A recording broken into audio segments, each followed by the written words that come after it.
Psalm 78, KJV. Give ear, O my people, to my law. Incline your ears to the words of my mouth.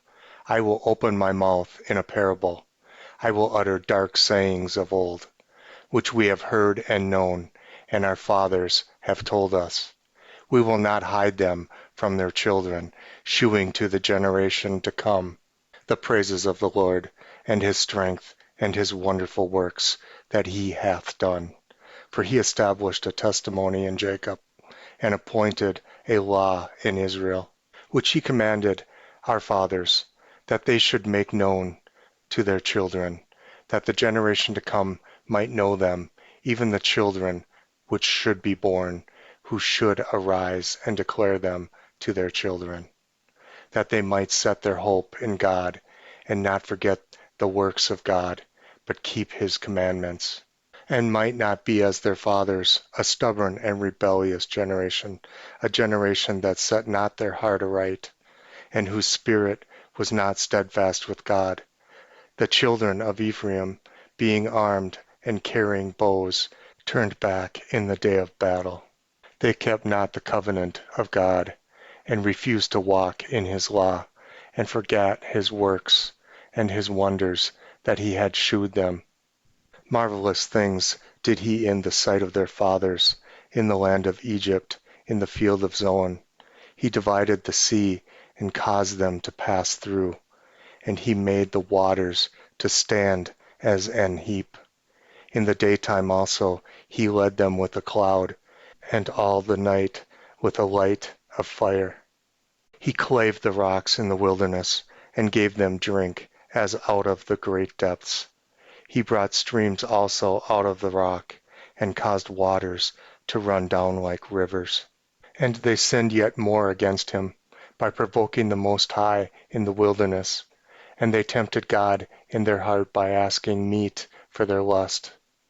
Yea, they spake against God. They said, Can God furnish a table in the wilderness? Behold, he smote the rock, that the waters gushed out, and the streams overflowed, and he gave bread also. Can he provide flesh for the people?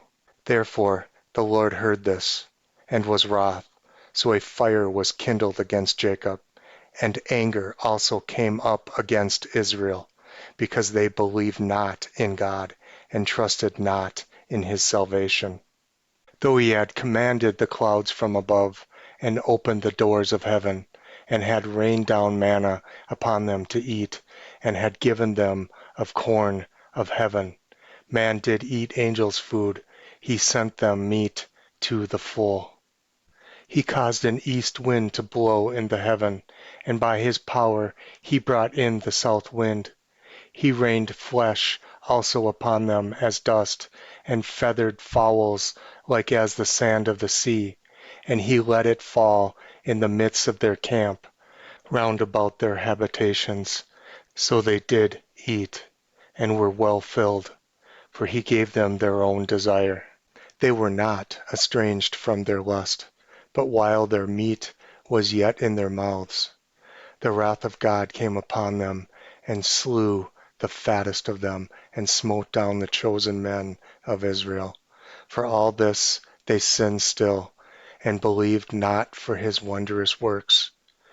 Therefore their days did he consume in vanity, and their years in trouble.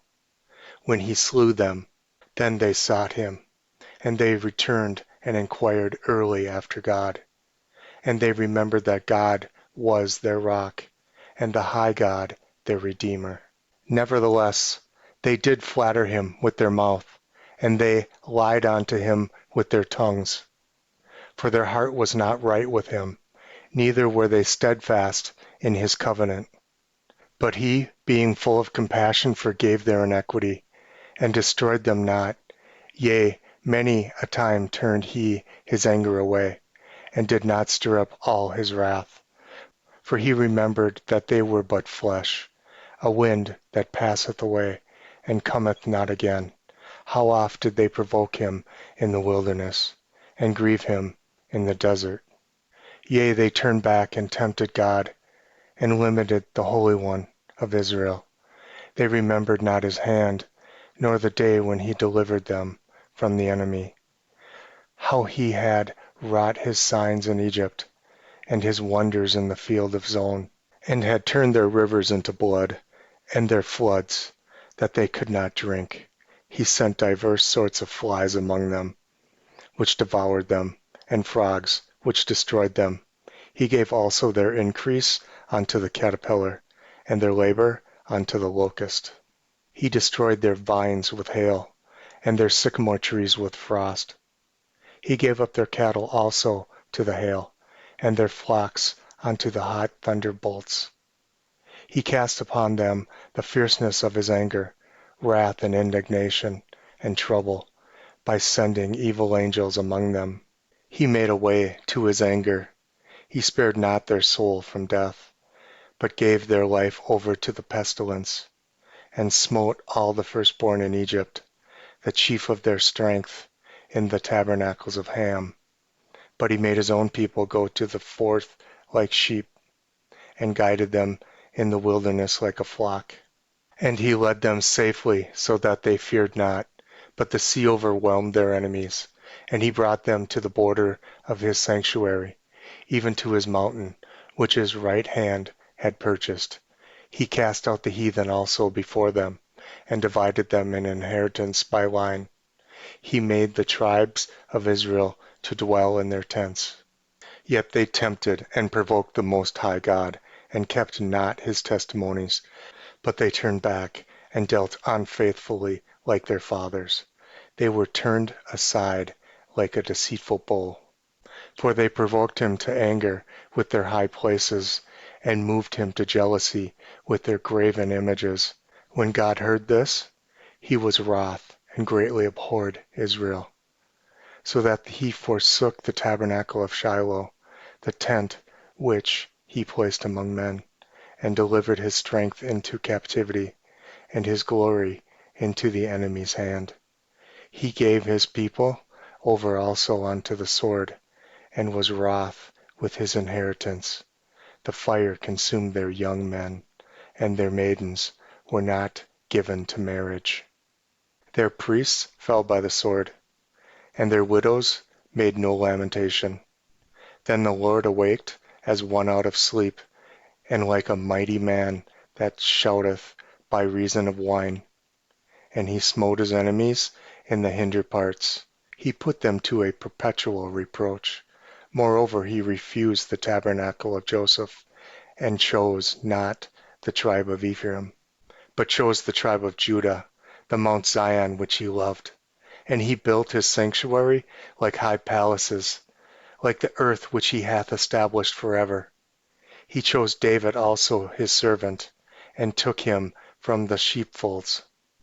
From following the ewes, great with young, he brought him to feed Jacob, his people, and Israel his inheritance. So he fed them according to the integrity of his heart, and guided them by the skillfulness of his hands.